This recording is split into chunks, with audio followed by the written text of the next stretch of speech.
Assalamu alaikum wa rahmatullah wa barakatuh. Paix sur ceux qui suivent les guidés. Paix et bénédiction sur le prophète sallallahu alayhi wa sallam, sur ses compagnons, ses amis, sa famille, ainsi que sur tous ceux qui le suivront de bonne foi jusqu'au jour du jugement.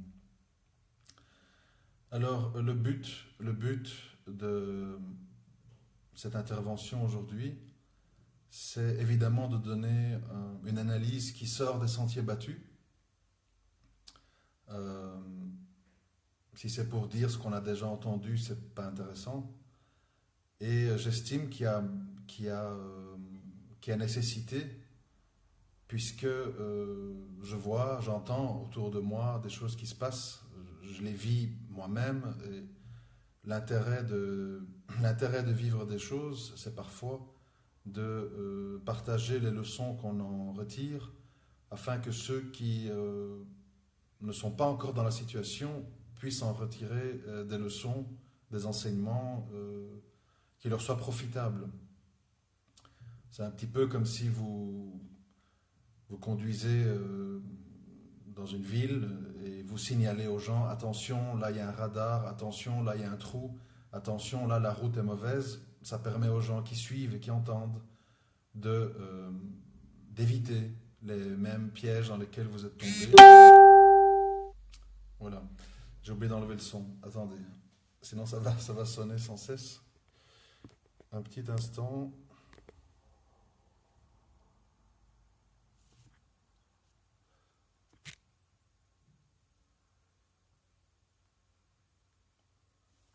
Voilà, j'espère que vous m'entendez toujours. J'ai touché au son, j'espère que j'ai rien fait de travers. Tout est toujours OK. J'ai juste diminué, sinon les notifications vont être bruyantes. Bon, je présume que ça va. J'espère en tout cas. Alors voilà. La version, dans tous ces problèmes de mariage, etc., la version facile, dans laquelle je me refuse de tomber, c'est d'être dans des constats négatifs et de rejeter les fautes. On entend, on lit sur les murs, dans les commentaires, des hommes et des femmes, musulmans ou non musulmans, puisqu'on rencontre parfois des problèmes assez similaires, où en fait on montre du doigt. Ah, les beurettes, machin, c'est plus comme à l'époque de ma mère. Ah, les hommes, tous des bras cassés, tous des gamins, enfin bon, des constats négatifs qui en fait sont peut-être intéressants pour se défouler, mais qui n'apportent pas grand-chose en termes de solutions et en termes d'expériences intéressantes à partager. On sait que c'est l'époque de la fin des temps, on sait que c'est difficile, on sait qu'il y a plein de barrages, les coutumes, les parents, la mauvaise éducation, etc. Mais l'intérêt, c'est de plutôt aller au-delà de tout ça et d'essayer de vraiment comprendre ce qui se passe, et c'est ce que je vais essayer de faire dans cette intervention, Inch'Allah. Alors, moi ce que je voudrais dire, tout d'abord, c'est il faut que nous comprenions tous la réalité de nos vies. La réalité de nos vies, c'est que nous avons fait le choix, c'est quand même un choix, nous avons fait le choix d'adopter une religion contraignante, c'est-à-dire où il y a des contraintes, et donc on ne peut pas faire tout ce qu'on veut, comme on veut. Comme par exemple, je donne un exemple, on ne peut pas, comme le font les non-musulmans, on ne peut pas vivre ensemble et se connaître avant de s'engager. Donc fatalement, on se connaît vraiment, parce que j'ai toujours dit et redit qu'on ne se connaît pas dans une rencontre de mariage, on ne se connaît pas. On s'échange des banalités, tout le monde se présente sous le meilleur jour. Et alors, vous jugez sur quoi finalement, même si on ne l'avoue pas? On juge sur les apparences, le physique, la voix, les gestes, les mains, et puis voilà. Donc oui, c'est une réalité auquel on ne peut pas déroger, comme on dit en français.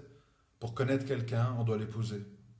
Et on doit vivre avec. Parce que, de nouveau, quand on ne vit pas avec la personne et qu'on ne fait que comment dire, la croiser ou la voir de temps en temps, là, c'est de nouveau faux parce que les gens se présentent sous leur meilleur jour, ils font des efforts, parce qu'ils ne doivent pas faire ils doivent pas faire un effort soutenu dans le temps. Ils font un effort à un moment déterminé. Dans ces fameuses époques de transition qu'on appelle fiançailles, même si ça n'existe pas vraiment en islam, cette espèce d'époque où les gens, hommes et femmes, se promettent le mariage, se fréquentent, ne dépassent pas les limites, mais se téléphonent, s'envoient des messages, enfin bref. C'est de nouveau une étape un peu trompeuse. Trompeuse parce que, voilà, elle n'est pas réaliste. La réalité, elle arrive quand? La réalité, elle arrive quand on est confronté à la routine quotidienne. Et dans la routine, ça veut dire qu'on a des bons jours, on a des mauvais jours, on a des épreuves, on a des obligations, comment je vais dire, techniques, régler des factures, être convoqué à la banque, ou que sais-je, etc. Donc il y a des jours où on est un peu plus nerveux, il y a des jours où on est un peu plus, on est un peu moins tolérant, on est un peu moins sympathique en fait, voilà. Et bien souvent en fait ce qui se passe, en général, sauf exception, et on est très content pour ceux pour qui ça se passe bien, alhamdoulilah, ce qui se passe c'est que au bout d'un certain temps, les masques tombent et on fait face à la vraie personne qu'on a épousée. Alors, en général, évidemment, sauf exception, c'est toujours plus ou moins une déception, puisque avant le mariage et dans les rencontres, on a idéalisé, on s'est projeté dans un imaginaire optimiste, et donc quand on est confronté à la réalité, en général, il y a des choses où on est agréablement surpris, d'autres où on n'est pas surpris, on dit je m'y attendais, et d'autres choses où on dit oh là là, ça j'avais pas vu. Bon. Alors, la question, ça c'est le constat. La question c'est après. Après, qu'est-ce qu'on fait? Et c'est là où les problèmes commencent. Pourquoi? Pour comprendre pourquoi les problèmes commencent, il faut remonter à notre environnement de jeunesse, notre éducation.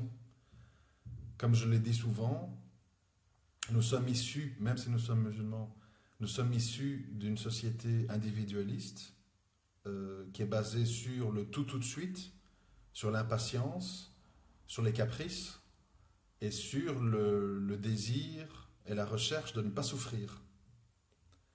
Donc, on transporte ça avec nous dans le mariage et on s'attend et on espère un mariage sans problème, sans malentendu, avec de la communication, avec de l'échange, avec de la complicité, avec de la tendresse, etc. Et aussi avec de la sexualité, etc. etc. Je ne vais pas entrer dans les détails, ce n'est pas le but. Et comme je l'ai dit plus tôt, quand ces masques tombent, il y a des choses qui nous surprennent agréablement, d'autres pas vraiment, et d'autres mal. Alors la question, c'est ce qui nous déçoit. Bon, ce qui est bien, c'est bien, tant mieux. Ce qui est neutre, c'est pas grave. Mais ce qui nous déçoit, ce qui nous blesse, ce qui nous attriste, c'est là où les problèmes commencent parce que notre âme, dans le mariage, mais dans beaucoup d'autres sujets, n'est pas préparée au compromis, à la réforme, à l'écoute, à la patience et à l'adaptation de soi pour établir un compromis de vie commune pour que tout le monde s'y retrouve. Parce que le problème, il est là. Moi, je ne désigne jamais dans ces histoires les hommes, les femmes, parce que finalement, nous sommes très semblables. Moi, j'ai un jugement assez sévère sur notre condition, à des degrés différents, suivant notre vie, bien sûr, mais je pense sincèrement, et je m'inclus dedans, et sans problème, je pense sincèrement que, en général, nous avons des mentalités d'enfants gâtés. Nous sommes impatients, on veut que tout se passe bien tout de suite, on est très exigeant avec les autres et très peu avec nous-mêmes. Et alors évidemment, dans ces conditions, on part dans un schéma très négatif, qui peut difficilement déboucher sur quelque chose de constructif dans le temps. Parce que il faut comprendre une chose, ça je le dis surtout pour les plus jeunes, c'est un point important. Euh,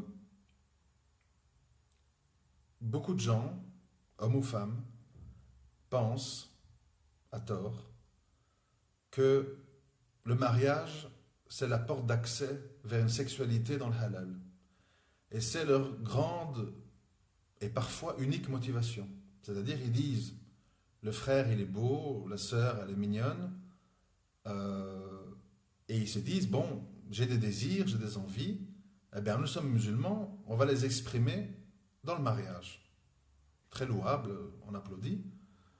Le problème, c'est que c'est peut-être pas sympathique à dire, c'est peut-être pas ce qu'on a envie d'entendre, mais il faut le dire si on veut un discours honnête.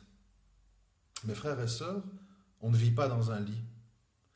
Moi, vous me connaissez depuis de nombreuses années. Je suis l'inverse d'un gars qui a de la répulsion pour tout ce qui est lié à l'intimité, etc., que du contraire.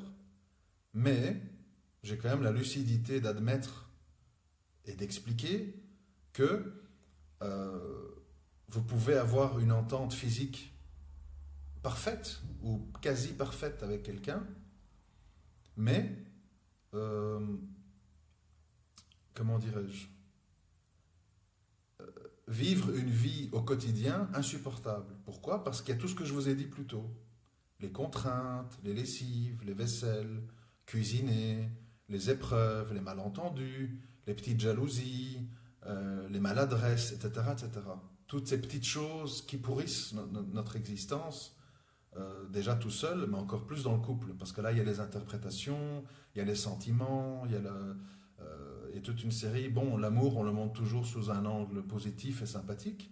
Mais il faut savoir une chose, c'est que souvent l'amour est accompagné, en tout cas ici-bas, on n'est pas au paradis, l'amour est accompagné de toute une série de sentiments moins beaux, moins agréables, jalousie, crainte de perdre l'être aimé, euh, l'envie de savoir ce qu'il fait, avec qui il parle, où il va, qu'est-ce qu'il fait quand, ou elle, hein, quand on n'est pas là, etc., etc. Qu'est-ce qu'il regarde sur le net, qu'est-ce qu'il écoute. Donc on commence, souvent l'amour est accompagné de la préoccupation. On est préoccupé parce que notre cœur est habité par quelqu'un. Et donc on se préoccupe. D'ailleurs on dit, un homme, c'est valable dans les deux sens, hein, mais un homme qui n'est pas jaloux pour sa femme, c'est quelqu'un qui est une espèce de dayuti. Donc c'est très mal vu islamiquement, quelqu'un qui n'a pas de jalousie pour sa femme ou son mari. Parce que fatalement, quand on tient à quelqu'un, quand on aime quelqu'un, on est dans un sentiment positif quand tout va bien, quand on se parle, quand on s'aime, quand on couche ensemble, etc. Mais dans un sentiment d'inquiétude et d'angoisse quand ça se passe pas bien ou quand la situation est floue ou inconnue. Tout le monde sait que dans l'inconnu, l'imagination travaille. Et quand l'imagination travaille, eh bien, on est la proie de tous les waswas possibles et imaginables, pour peu qu'on commence à se construire des histoires. Bon. Alors, le but, c'est quand même de ne pas de faire un constat négatif, mais d'essayer d'aller vers le bien. La première chose qu'il faut se dire et qu'il faut faire, c'est essayer, c'est pas facile, hein, c'est pas facile, mais en tout cas, essayer d'avoir ce que j'appelle un amour sain. Un amour sain, ça signifie cette personne que j'ai épousée, oui, je l'aime, je suis bien avec elle, etc. Mais c'est quelqu'un qui est différente de moi. C'est quelqu'un qui réagit différemment que moi. C'est quelqu'un qui interprète les événements différemment que moi. C'est quelqu'un qui a des besoins et des attentes qui ne sont pas toujours les mêmes. Et donc, partir sur une base un peu réaliste, un peu honnête, qui consiste à dire, je ne dois pas penser que parce que j'aime cette personne, je suis instantanément sur un claquement de doigts dans un état fusionnel. Je suis elle, elle est moi, ce que je sens, elle ressent, ce qu'elle pense, je pense. C'est pas réaliste. C'est pas réaliste et c'est destructeur parce que si on a ça en tête, on est évidemment automatiquement voué à la déception. Et la déception, quand on parle d'amour en fait, hein, la déception est toujours quelque chose de dangereux parce qu'elle ouvre la porte à d'autres choses. Déception mène à critique, critique mène à humiliation, humiliation amène à cœur blessé amène à amoindrissement de l'amour, et amoindrissement de l'amour peut déboucher sur envie de divorce ou envie d'être marié à quelqu'un d'autre. Vous comprenez l'escalade des événements. Donc il faut faire attention. Il faut faire attention d'aborder et de rentrer dans un mariage dans le réalisme. Et voilà pourquoi je redis encore, que si vous voulez vraiment une chance de réussir votre mariage, c'est ce que je me suis dit à moi-même, ayant vécu tellement d'échecs. Bon, c'est comme ça. Il faut l'avouer, ça ne sert à rien de faire semblant que non. Il faut, moi en tout cas je le fais, mais bon, voilà. Il faut, comme on dit, annoncer la couleur à l'autre. Il faut être honnête. Parce que si on n'est pas honnête et qu'on dit, comme c'est nouveau et j'ai envie d'épouser cette personne, je vais pas parler de ça, croyez-moi bien qu'à un moment donné dans votre vie de couple, parfois très vite, parfois plus tard, quand il y aura une petite baisse dans l'affection mutuelle, et vos envies, votre caractère, comme on dit en français, chasser le naturel, il revient au galop, vont refaire surface. Et à ce moment-là, ça va être un choc pour l'autre. Un choc parce que d'abord, il ne vous a pas connu comme ça au début, vous ne l'avez pas prévenu, et il va se sentir trompé et trahi.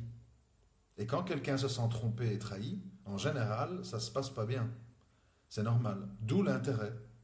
Même si ça empêche un mariage, même si on ne peut pas concrétiser, malgré tous les désirs qu'on a d'être avec l'autre, souvent des désirs physico-sexuels, il faut dire ce qui est, eh bien, si on veut éviter des épreuves, des déceptions, des divorces avec des enfants, qu'on se dispute, les gardes et compagnie, il est quand même préférable d'avoir le courage et l'honnêteté de dire dès le début, voilà qui je suis, voilà mes idéaux, voilà ce que je supporte et ce que je ne supporte pas, voilà ce que j'attends de toi, voilà ce que j'espère que tu ne me feras jamais, etc., etc. Et là, les personnes, s'ils ont un peu de tendresse, d'honnêteté et de vrai amour pour l'autre, pas de l'amour sexuel, de l'amour spirituel, fraternel, comme on appelle, intemporel, il va dire, s'il craint Allah, il va dire, ma sœur, je te trouve vraiment, Allah est témoin que je te trouve très attirante, tu me plais énormément, mais dans ce que tu m'as dit, il y a vraiment deux choses que franchement, c'est pas possible pour moi. Je m'excuse, je ne joue pas avec toi, je ne cherche pas à te faire perdre ton temps, je ne suis pas du tout déçu physiquement de ta personne, mais dans tous les points que tu m'as énoncés, il y a deux points où je sais que ça va vraiment pas aller. Je te remercie d'avoir été honnête, qu'Allah nous agrée dans notre recherche d'un mariage heureux, mais on ne peut pas aller plus loin. Il est préférable de ne pas aller plus loin. Mais ça, le problème, c'est que vous avez très très peu de gens qui le font. Pourquoi ? Parce que les gens sont mobilisés par leur désir de pouvoir vivre dans le réel leur attirance physique. Et donc, ils se disent quoi ? Des deux côtés d'ailleurs. Hein. Il y a un qui se dit, oui, c'est vrai que je suis comme ça, mais pour elle ou pour lui, je suis prêt à changer, j'ai trop envie d'épouser cette personne. Et il y a l'autre qui peut entendre des choses qu'elle ne veut pas vivre ou qu'il ne veut pas vivre ou accepter et qui va dire, je me suis tellement investi dans cette relation, ça fait tellement de mois qu'on papote, hein, je vais quand même pas tout annuler ou faire marche arrière pour ces 2 points qui peut-être elle ne le pense pas vraiment, peut-être qu'elle va changer quand elle sera maman, ou lui, il va devenir comme si avec le temps, parce qu'il va s'attacher à moi. Et alors les gens commencent à se mentir à l'autre et à eux-mêmes. Pourquoi? Je m'excuse d'être un peu direct, c'est un peu mon style, je m'excuse. Pourquoi? Parce qu'en fait, dans le fond, qu'est-ce qui se passe? Ils veulent coucher ensemble. Et ils se disent, on verra bien après. Et le problème, c'est que tout ceci a des conséquences. Il y a les familles, il y a le mariage, il y a les témoins, parfois il y a une grossesse, il y a la culpabilité. Imaginez-vous un homme, je ne sais pas, j'imagine un scénario, il fait venir quelqu'un du bled, toutes les familles, on fait le mariage au bled, le mariage en France, on dépense de l'argent, on loue un appartement, on s'engage devant tout le monde. Et puis, on se retrouve devant toute une série de comportements qui non seulement ne vont pas, mais vont parfois en s'aggravant. Parce que la fumée, comment on appelle, la fumée des illusions retombe, et là c'est le choc frontal. Et souvent, les divorces, ou les tromperies, ou les bavardages sur la polygamie, etc., ça arrive quand? Ça arrive en fait quand les gens se retrouvent en fait chaos de déception. Donc, il est important d'anticiper le fait que on va être déçu par certaines choses. Et la meilleure anticipation, c'est de parler franchement sur des points les plus vastes possibles. C'est très important. Après, il ne faut pas me faire dire ce que je n'ai pas dit. Il y a le destin. Ça, il faut comprendre. Récemment, j'ai publié une histoire. Je ne cite pas de nom. Hein. Si les gens se reconnaissent, qu'ils me pardonnent. Je ne cherche pas du tout à me moquer d'eux parce que c'est très triste. Une histoire, donc il y a eu beaucoup de commentaires et beaucoup de lecteurs de Facebook étonnés, mais une histoire vraie. Donc une histoire, j'avais expliqué, je vais essayer de ne pas donner trop de détails, mais en gros, donc c'est un frère qui avait comme objectif absolu, plus que le physique, l'âge, la race, etc., il voulait une sœur de science. Parce qu'il s'est dit, si une femme a de la science, elle va me comprendre, on aura du dialogue, et elle ne va pas m'interdire ou m'empêcher de vivre ma religion, puisqu'elle-même l'a comprise. Et Allah a fait qu'il a eu sur sa route une femme avec ce profil-là. Voilà, je ne vais pas... Soit, ce n'est pas important les détails. Et donc quelqu'un qui était évidemment ultra complète sur beaucoup de points. J'avais cité, je crois, portait le sitar, parlait de hijra, défendait l'idée du djihad, engueulait les sœurs avec qui il parlait quand elles étaient récalcitrantes à la polygamie. Les sœurs, vos maris ne vous appartiennent pas, de toute façon les houris les attendent, et apprenez à piétiner votre nef. Enfin, je me rappelle, moi j'étais très estomaqué, je me suis dit, c'est quand même étonnant, si c'est vrai, c'est un peu hors norme, quoi. Et donc, ils se sont mariés, je crois qu'ils ont eu des enfants, je ne vais pas donner le nombre. Et très très vite, je me rappelle, même avant les enfants, je crois, c'est un ami assez proche, sa femme est venue en lui disant, écoute, tu dois être responsable, ma meilleure amie est divorcée depuis de nombreuses années, elle n'arrive pas à se remarier, tu dois l'épouser, c'est ton devoir d'homme musulman de prendre en charge les musulmanes en détresse, etc. Tout un discours, bon. Et le frère n'était pas spécialement, je vais dire, entre guillemets, amoureux de cette amie qu'elle lui avait présentée. Mais il a dit, bon, pourquoi pas, sa femme insistait beaucoup, etc. Et donc, ça s'est fait. Et puis, ça s'est mal terminé. Pourquoi? Alors, tout le monde a dit dans les commentaires, oh là là, les apparences, faut se méfier. Finalement, à quoi on doit croire, puisque même une sœur comme ça n'est pas fiable. C'est pas ça. C'est pas ça l'explication. L'explication, elle est plus humaine, elle est plus banale, elle est plus pas triste, elle est plus, comment je vais dire, je cherche le mot, prévisible. Ce qui s'est passé, c'est que la sœur a froid, en théorie, sur papier, comme beaucoup d'entre nous d'ailleurs, je pense. On trouve tout ça très séduisant. On partage, on s'entraide, le mari, il est apaisé, etc., etc. Le problème, c'est que on oublie qui nous sommes. On oublie notre contexte de vie. Première chose qui s'est passée, dans ce cas-là, mais qui peut être bon pour d'autres histoires, c'est la norme sociale et le regard des gens. Cette personne avait des amis, des frères, des sœurs, des beaux-frères, des belles-sœurs, des oncles, qui ont tous réagi négativement à sa démarche de présenter une amie comme coépouse à son mari. Ils l'ont rabaissé, ils l'ont dit, ils l'ont mis des waswas, elle va te le piquer, machin, bref, des commentaires négatifs de l'entourage, premièrement.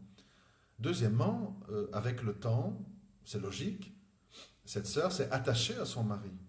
Elle a eu des enfants avec son mari, elle a eu du plaisir physique partagé avec son mari. Et donc, psychologiquement, les choses changent. Les choses changent, c'est-à-dire que cette amie qu'elle voulait aider, Fissabilillah, de bon cœur, moi je pense vraiment que cette sœur était sincère, je ne mets pas du tout en doute sa sincérité, mais elle s'est retrouvée à faire des comparaisons. Tiens, est-ce qu'elle cuisine mieux que moi? Tiens, il me semble qu'il est revenu de là fatigué, ils ont dû passer une nuit torride, etc., etc. Je ne vais pas faire tous les détails que vous pouvez imaginer.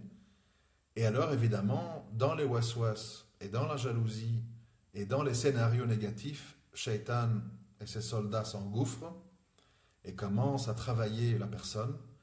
Et ça s'est terminé, comme je l'ai dit, par un divorce tragique, des plaintes à la police, et au final, la sœur qui s'est retrouvée dans la précarité économique a dû enlever son voile pour aller travailler.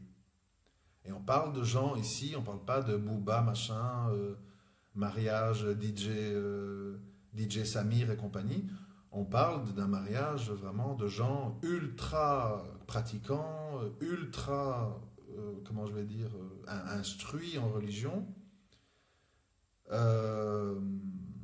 mais qui ont subi, comme nous subissons de manière plus forte, puisque nous sommes moins, entre guillemets, pieux que eux, je parle pour moi, nous subissons la même chose, mais d'une manière plus grave, puisque nous sommes moins armés et nous avons moins de défense, de boucliers. Donc c'est intéressant cet exemple, parce que ça montre à quel point c'est dangereux de se mentir à soi-même et de s'aventurer dans des aventures où on ne sait pas trop où on met les pieds. Parce que quand on parle de ce sujet, j'en ai beaucoup parlé à l'époque, j'en parle plus beaucoup parce que c'est tellement en décalage complet avec notre situation que c'est un peu, je trouve aujourd'hui grotesque. Je disais pas ça hier.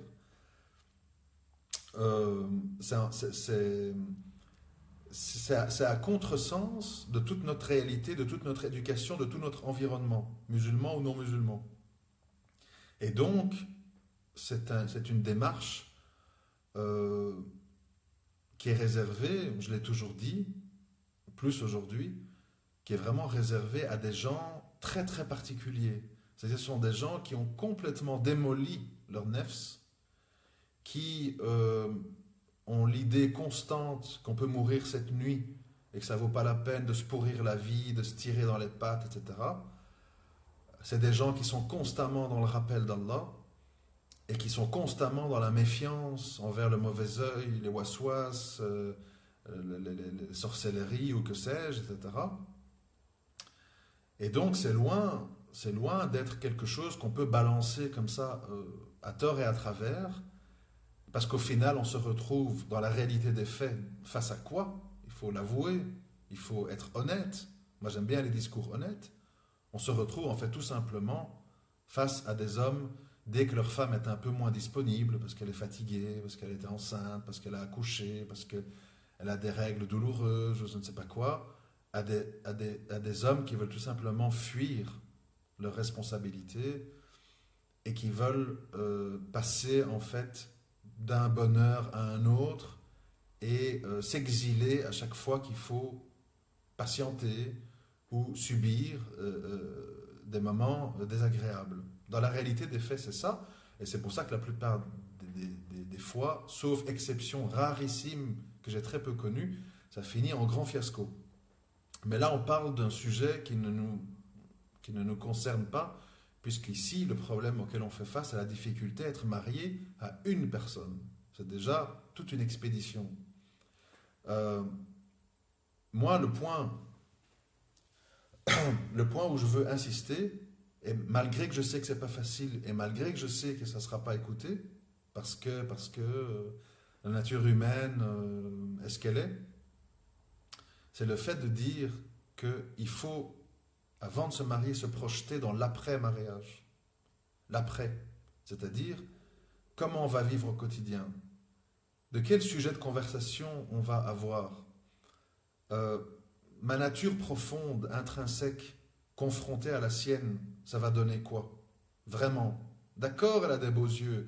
D'accord, le frère, il parle bien. D'accord, il connaît le Coran par cœur, il a une belle barbe ou je sais pas quoi. Mais il n'y a pas que ça. Il y a...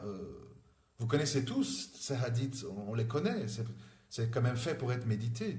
C'est quand même fait pour être réfléchi.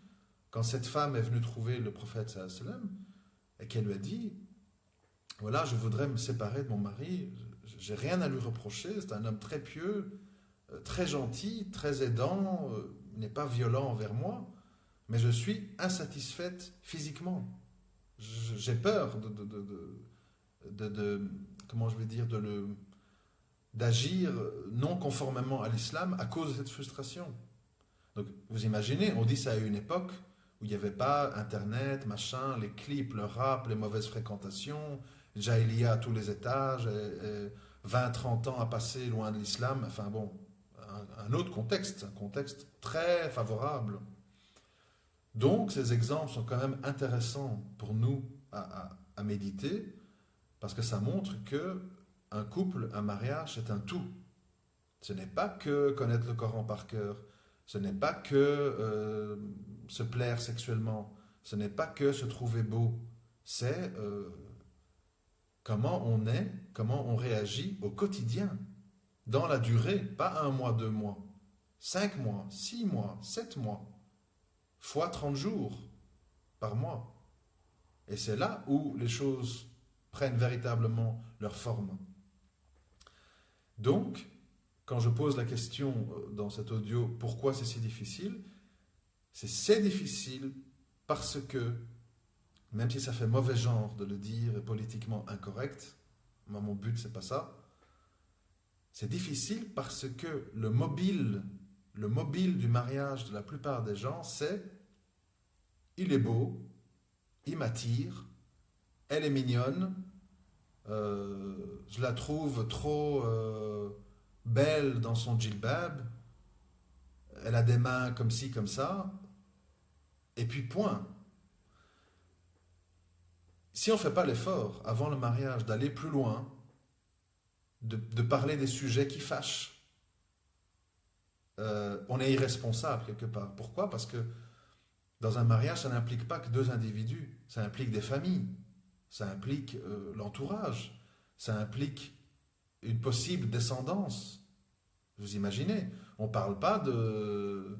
Comme les mécréants, je sais, les mécréants, eux, c'est autre chose. Ils vont en vacances, ils rencontrent une fille, s'ils sont un peu retenus, ils se contentent de flirter, et au bout de quelques semaines, ils passent aux choses sérieuses, et puis ils vivent ensemble, et puis après 6 mois, ah ben ça va pas, bah ciao, à la prochaine. Et puis ils ont comme ça 10, 15, 20 aventures, jusqu'au moment où ils tombent sur la bonne personne. Alors là, ils se fixent.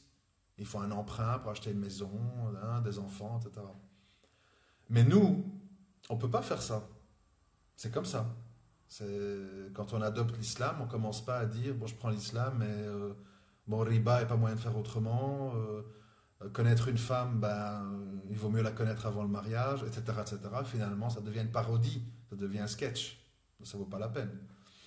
Donc, comme on sait que on a des contraintes, raison de plus pour être très transparent et honnête euh, dans les discussions de départ. Récemment, je ne les connais pas par cœur, j'ai écrit ça il y a une semaine, je crois, quelque part sur mon mur. J'avais donné des exemples de questions à poser. Parce que souvent, les questions, moi, parfois, j'accompagne des frères comme témoins, ou, voilà, bref. Et j'entends un peu les questions, et je me dis, oulala, c'est pas ça qu'il faut demander, c'est pas ça qui va faire qu'on sait où on va.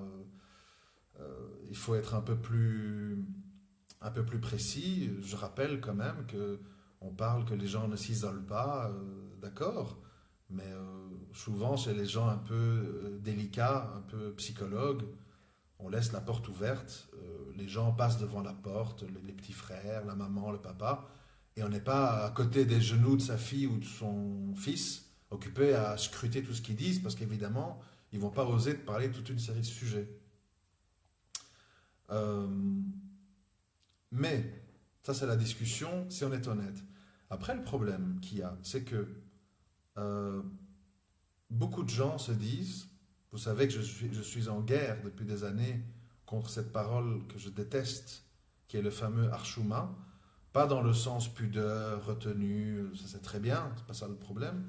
Arshuma dans le sens que quand on rend tout tabou et qu'on a honte de tout, c'est une maladie, et une maladie extrêmement grave de conséquences, parce que ça empêche d'être franc et honnête et transparent, et ça a comme conséquence des tsunamis postposés qui arrivent beaucoup trop tard. Je le répète, il vaut mieux se quitter en bons termes très rapidement. Moi, ça m'est arrivé, voilà, je ne veux pas le cacher, hein, je ne cherche pas à jouer des rôles ici. Moi, je suis là pour être honnête avec vous, pour que ça vous soit profitable. Ça m'est arrivé, je pense que c'était en 2006, il y a 11 ans, de me marier pour des mauvaises raisons. J'étais célibataire depuis un petit temps, je voulais être avec une femme, etc. Et je ne sais plus trop comment une femme est arrivée sur ma route. Et, je me suis précipité. J'ai pris ma voiture, je suis parti à l'autre bout de la France, je suis arrivé, il y avait déjà la famille, l'imam, le truc. Et j'ai vu, c'était pas des photos, j'ai vu en vrai la personne, je l'ai entendu parler, je l'ai vu un petit peu réagir, et je me suis dit, qu'est-ce que tu fais? Et j'ai eu la faiblesse, j'ai eu la lâcheté de ne pas oser reprendre ma voiture et partir.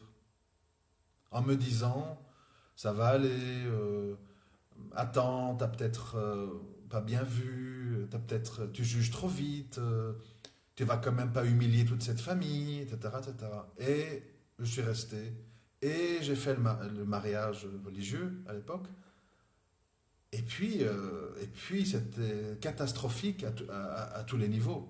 Je ne vais pas rentrer dans les détails. Et ça a mené à quoi? Ben, ça a mené à un mariage qu'on pourrait qualifier, si on ne connaît pas le contexte, de moutaa, quoi. Un mariage gâché, un mariage honteux. Pourquoi? Parce qu'il y avait la lâcheté. Parce il n'y a pas eu le courage de parler clairement des sujets importants. Il y avait juste le désir de ne pas être seul et d'être avec une femme. Voilà le résultat. C'est humiliant pour tout le monde.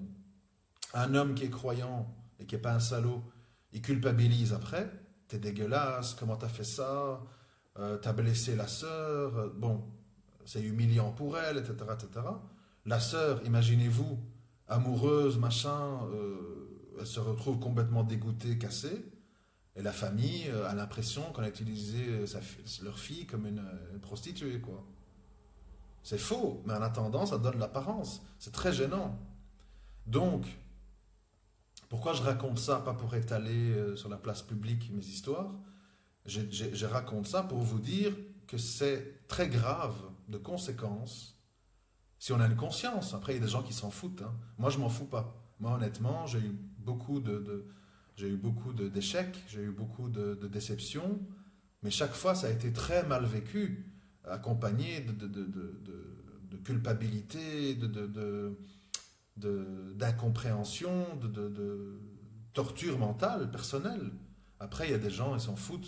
Moi, je ne parle pas d'eux, je parle des gens qui craignent Allah et qui veulent vraiment, qui ont vraiment la nia quand ils se marient, de se marier pour la vie, qui ont vraiment cette intention-là. C'est très, très, très blessant, pas seulement pour la fille, qui est répudiée, on va dire, qui est divorcée, c'est humiliant aussi pour le frère qui se trompe, parce qu'il comment je vais dire, il se trouve détestable, il se trouve mauvais, ou je ne sais pas quel mot utiliser. Moi, en tout cas, c'est comme ça que je l'ai ressenti. Et donc, si quelqu'un il est sincère, moi je l'invite à se méfier énormément de vouloir se marier pour combler sa solitude, vite, vite, vite, et ne pas avoir la force et le courage de patienter, de discuter, et en plus de savoir faire marche arrière quand il voit que ça ne va pas aller. Bien sûr, ça va être un peu désagréable, c'est humiliant. Imaginez-vous, vous allez dans une famille, ils vous considèrent presque déjà comme leur beau-fils. Les enfants de la sœur, si elle a des enfants, viennent, ah, t'es notre nouveau papa. Vous voyez le truc, quoi, hein. C'est terrible. C'est vraiment terrible. Donc, il faut... Je sais que c'est un peu atypique ce que je raconte, mais moi j'essaye d'être dans le concret, quoi, parce que si on commence à tout peindre en bleu, on perd son temps, quoi. Le concret, c'est ça. C'est qu'il y a des enfants, parfois. Et les enfants, ils s'attachent. Ils ont besoin d'un père. Parfois, le père, il est mort, ou il a disparu, il est parti au bled, et la sœur, elle est seule avec ses enfants, et ses enfants sont en demande d'un père. Et vous arrivez, moi ça m'est arrivé dans cette histoire dont j'ai discuté, vous avez une très bonne relation avec les enfants se sont vite attachés à moi. Vous imaginez le déchirement que c'est pour tout le monde. Mais le problème qu'il y a, c'est que même si vous êtes gentil, même si vous êtes patient, même si vous avez des bonnes intentions, vous ne pouvez pas fuir la réalité de ce que vous êtes. Peut-être vous pouvez le fuir une semaine, 2 semaines, chacun ses limites. Je veux dire, moi, dans toutes mes sagas, il y a de tout. Il y a des mariages de 12 ans, il y a des mariages de 7 ans, il y a des mariages de 3 jours. C'est pas que c'est toujours des histoires expéditives. C'est pas ça. C'est que, suivant la gravité de la situation dans laquelle on se retrouve, on peut tenir 10 ans ou un jour. Ça dépend. Après, je voudrais encore rajouter une chose qui est importante par rapport au manquement et au péché. Ça, c'est important parce que là, c'est très fréquent. Et c'est très important de comprendre la nuance de ce que je vais essayer d'expliquer. J'espère que tout le monde m'entend parce qu'il n'y a plus rien qui bouge. J'espère que je ne parle pas dans le vide. Il faut comprendre une chose. Tout être humain, avec les meilleures intentions du monde et la meilleure sincérité au monde, a des manquements et fait des péchés. Ça, il faut se le dire à l'avance et ne pas faire, comme j'entends parfois, des frères qui ont divorcé d'une femme parce qu'ils l'ont surpris occupé à écouter de la musique. C'est pas une blague, ça arrive. C'est des choses que j'entends. Bon, moi ça ne m'est pas arrivé, mais je parle d'autres gens. Il faut à un moment donné différencier ce qui est de la paresse, ce qui est de la négligence, ce qui est des mauvaises habitudes, ce qui est un petit passage à vide, comme on en a tous. On aimerait bien qu'Allah nous pardonne. On ne peut pas pardonner les gens. Donc, avec de la perversion profonde. Parce que on lit, moi je lis plein de fatwas où des gens écrivent à des savants, ils expliquent leur cas, et je me rends compte, je me dis oui, mais elle explique à sa façon. On n'a pas les deux sons de cloche et on ne sait pas vraiment comment ils en sont arrivés là. Euh, il est clair que quand on est avec quelqu'un qui nous plaît, quand on est avec quelqu'un en plus, avec qui on a fait des enfants, quand on est avec quelqu'un où beaucoup de choses se passent bien, il faut faire très attention avant de brandir le divorce quand il y a des... Je ne sais pas comment il faut l'appeler, il y a plein de mots, hein, manquement, négligence, etc., etc. Je prends un exemple concret, comme ça on se comprend. Vous avez par exemple des sœurs qui ont pris l'habitude, alhamdoulilah, de prier à l'heure. C'est-à-dire, dès qu'elle adhan, ils se précipitent aux ablutions, ou ils font leurs ablutions même avant, et ils prient à l'heure. Alhamdoulilah, magnifique, mashallah, j'applaudis, merveilleux. Et il y a d'autres gens qui ne sont pas des pervers, qui ne sont pas des mauvais, qui ne sont pas des hypocrites, qui ne sont pas des vicieux, qui ne sont pas des gens détestables, qui ont pris cette mauvaise habitude de prier dans l'heure. C'est-à-dire, voilà, ils prient Dour, entre Dour et l'Asr. Ils sont un peu négligents, ils sont un petit peu paresseux, ils sont un petit peu de mauvaises habitudes. Bon.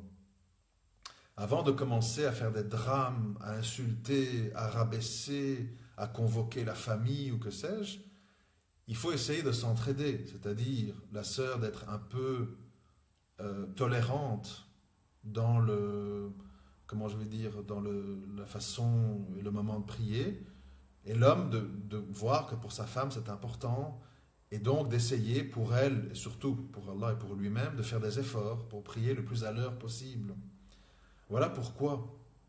Et là, j'arrive au point, bon, au bout de je ne sais pas combien de temps, j'arrive au point important de ce que je veux raconter. Vraiment important, important, important. Je souligne 3 fois en rouge.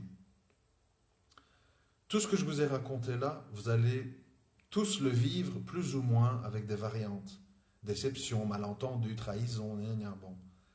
Mais il y a un antidote et il y a moyen d'éviter la catastrophe si on utilise l'antidote. L'antidote, c'est de ne jamais oublier que devant soi, on n'a pas Khadija, on n'a pas Maryam, on n'a pas Assia, on a une femme qui essaye de se battre dans un environnement hostile pour être une musulmane, qui parfois revient de loin, qui était dans les discothèques, qui était dans Jahiliya, quoi. Ça, c'est important. C'est valable dans les deux sens. Je ne vais pas donner l'exemple masculin, vous l'aurez compris. Donc déjà, comprendre. Nous sommes dans un environnement hostile. Nous sommes dans une époque où tout va en sens inverse. Et on se bat comme des saumons qui remontent la rivière pour ne pas suivre le troupeau vers le bas. Et cette lutte, ce combat, c'est fatigant, c'est pas facile. On a des moments où on en a marre, on a des moments où on baisse les bras. Et quand on est marié, on est là pour s'entraider, s'entre-motiver, s'entre-pardonner. Sur la base de quoi? Sur la base du dialogue. Dialogue, dialogue et dialogue. En général, les problèmes de divorce arrivent quand des gens, pour diverses raisons, caractère, pas l'habitude, etc., ne savent pas dialoguer. Il y a des gens, ils ne savent pas dialoguer. Ils ne savent pas. Ils sont muets. Ou bien ils ne dialoguent qu'à travers des cris. Ou ils ne dialoguent qu'à travers des humiliations. Parce qu'ils ont vu leurs parents être comme ça. Parce qu'ils viennent peut-être des cités où les gens communiquent comme ça. C'est peut-être pas méchant, c'est peut-être pas grave, mais ça peut être perçu par l'autre comme grave parce qu'il lui n'a pas l'habitude de ça. Moi, je connais des frères, leur femme leur dit wesh wesh machin, tu me saoules, ils pètent un plomb quoi, ils deviennent fous. Mais est-ce que cette sœur qui a l'habitude de parler comme ça, elle mesure le manque de respect que l'autre vit là-dedans? Sans doute que non. Elle a eu l'habitude de parler comme ça à ses frères, elle a entendu toutes ses copines parler comme ça, elle voit les Star Academy et les machins où tout le monde parle comme ça, elle a entendu toute sa jeunesse les rappeurs qui parlent comme ça. Et donc c'est devenu sa norme, et elle pense qu'on communique comme ça de bonne foi. Elle ne voit pas de paradoxe entre être musulmane, couverte, polie, pudique, et lâcher des phrases comme ça dans les nerfs. Donc, il faut un mélange de tolérance et de dialogue. Euh, Évidemment, je m'excuse si je me répète, mais parce que bon, moi je lis pas un papier, hein, donc j'essaye de mettre de l'ordre dans mes idées. Euh, donc à un moment donné, il faut la tolérance pour celui qui ne manie pas aussi bien les mots que vous, qui ne sait pas s'exprimer aussi bien que vous, et il faut l'aider à s'exprimer, l'aider à se faire comprendre et à vous comprendre. Mais, il y a toujours un mais. Il y a une frontière qui est importante entre la tolérance et la patience et avec être pris pour un con ou un pigeon. Ça, c'est important aussi parce que je n'approuve pas au nom de il faut éviter le divorce à tout prix, il faut penser aux enfants, etc.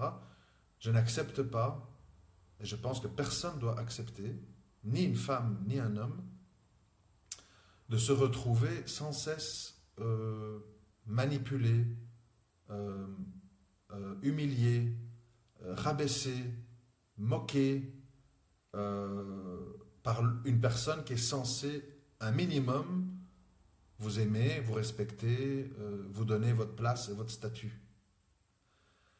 Donc c'est un équilibre à trouver pour éviter que ça finisse mal, qui est un peu délicat à trouver quand on n'est pas le meilleur exemple, c'est que sans me jeter de fleurs, à Audobillah, c'est pas le but. Je pense être quand même quelqu'un de dialogue. Tous ces audios montrent bien que j'ai plutôt la langue bien pendue. Je suis quelqu'un qui me semble être un minimum psychologue, euh, peut-être trop, c'est possible. Et pourtant, j'ai pas su éviter pas mal d'échecs. Donc je vous laisse imaginer comment ça se passe avec des gens qui chipotent pas. C'est-à-dire, quoi? Tu me dis, tu me saoules? Tiens, dégage, va chez ta mère. Il y a des gens comme ça. Vous lui dites une phrase qui prend mal, soit il sombre dans la violence, soit il prend des mesures drastiques rapidement. Mais il ne faut pas confondre mes appels à la tolérance et à la patience avec un appel à être méprisé, manipulé et être traîné dans la boue. Personne ne mérite ça. Personne ne peut dire que c'est normal d'être traité comme ça. Surtout si ça fait, comment je vais dire, si c'est systématique, vous voyez. On peut dire une grave dispute, un grave malentendu, bon, il y a eu un dérapage, etc. C'est un contexte spécifique. Moi, je parle des mauvaises habitudes chroniques. Je ne peux pas vous donner tous les exemples de choses qui sont pénibles dans un couple. Vous pouvez tout imaginer. Par exemple, une femme qui aime bien avoir son mari avec elle le soir pour voir un documentaire ensemble ou pour lire ensemble, se retrouve avec un homme qui, tous les soirs, est avec ses potes au salon de thé et rentre à minuit, et quand il rentre, il est crevé, il va se coucher. Une fois, deux fois, trois fois, une semaine, 2 semaines. Et puis, si elle s'est exprimée gentiment, poliment, clairement, une fois, deux fois, trois fois, et que le gars, en fait, soulève les épaules et dit garde-moi à manger, c'est déjà bien que tu as un toit, etc.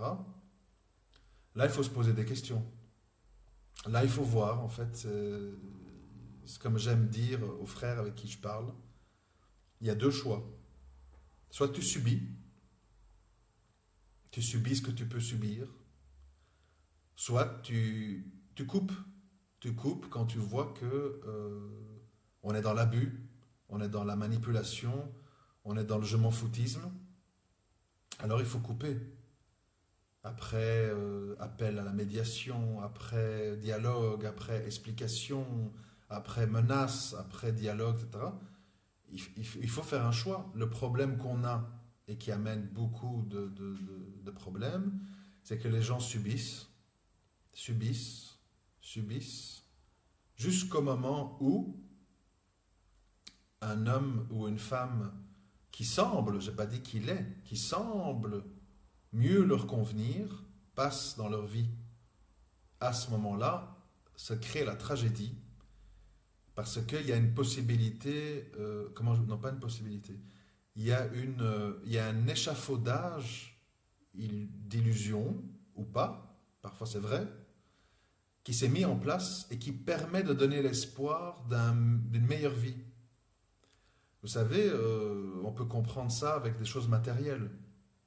Si vous donnez un petit téléphone Alcatel où il n'y a même pas de connexion Internet, juste pour téléphoner, envoyer des SMS à quelqu'un qui n'a pas de téléphone, il va sauter de joie.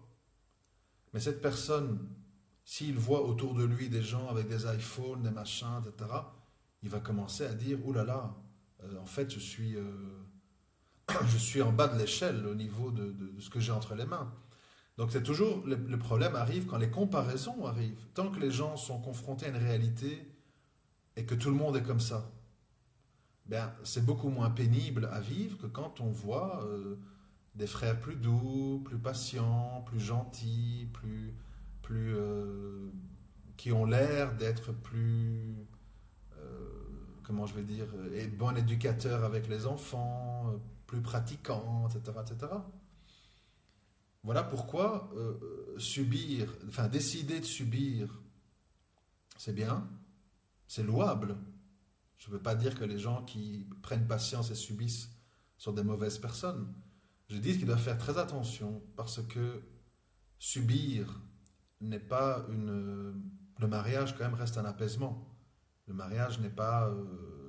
Le but du mariage, c'est pas la guerre, quoi. Hein. C'est pas les insultes, les cris, les menaces. Je vais partir avec les enfants, tu les verras plus. Le but du mariage, c'est pas ça.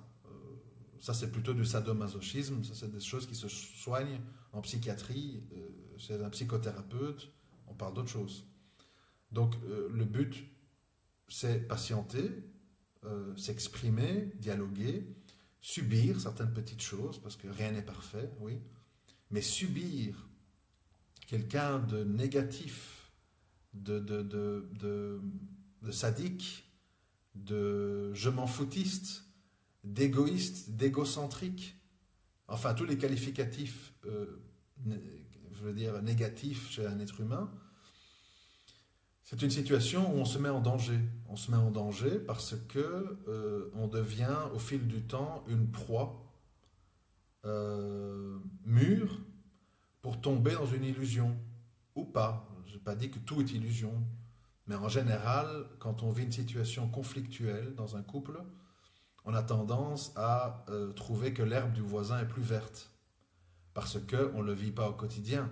On voit de loin, tiens, ce frère, il a l'air très aidant avec sa femme, il la laisse pas tout porter, c'est lui qui va à la laverie avec les sacs, moi mon mari fait jamais ça. Bon, on a un regard un peu lointain, mais peut-être que ce mari va à la laverie, mais d'un autre côté, il passe ses soirées dehors, mais ça on le voit pas.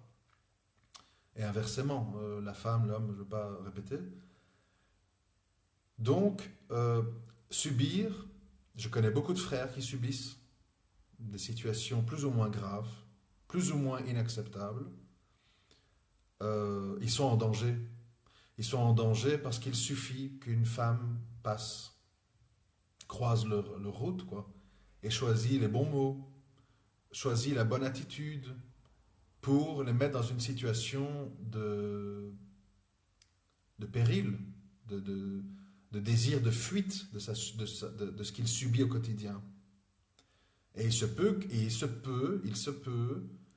que cette illusion est encore pire que la femme qu'on subit. Et là, vous imaginez les dégâts. Vous quittez une femme, vous quittez vos enfants, vous vous engagez avec une autre femme, vous découvrez son vrai visage, elle est pire, et vous comparez avec la situation d'avant, vous avez tout perdu. C'est très délicat ces histoires.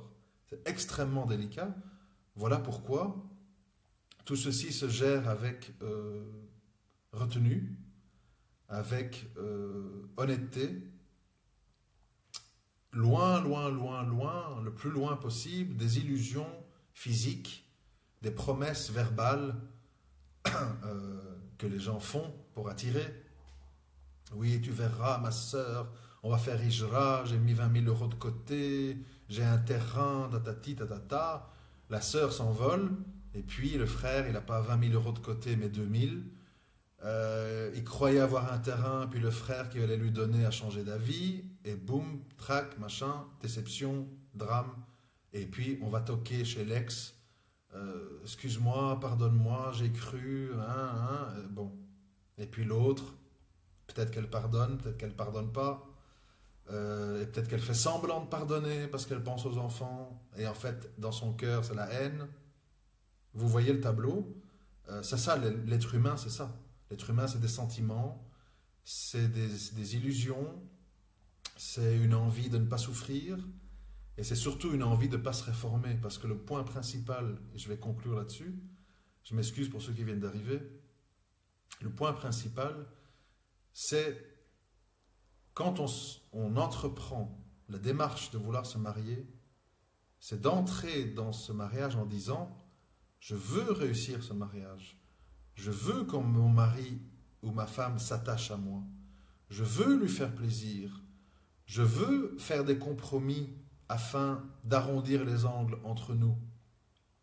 Je veux m'intéresser à ce qui l'intéresse afin qu'il s'intéresse à ce qui m'intéresse moi, etc., etc. » Si on ne rentre pas dans un mariage avec cette philosophie-là, ou, dans ce que j'ai dit plus tôt, dans l'empressement du désir de concrétisation physique, parce qu'on en a marre du célibat, on n'en peut plus, on a peur de zina, et on se jette sur la première personne venue qui accepte, là, on prend des risques énormes. Après, il y a des miracles, hein. Bien sûr. Allah, il peut faire que la personne qu'on a épousée sur un coup de vent, comme ça se passe bien, c'est merveilleux, ben alors là, il n'y a rien à dire, on applaudit, on est heureux, on dit Allahumma barak et feu d'artifice, quoi.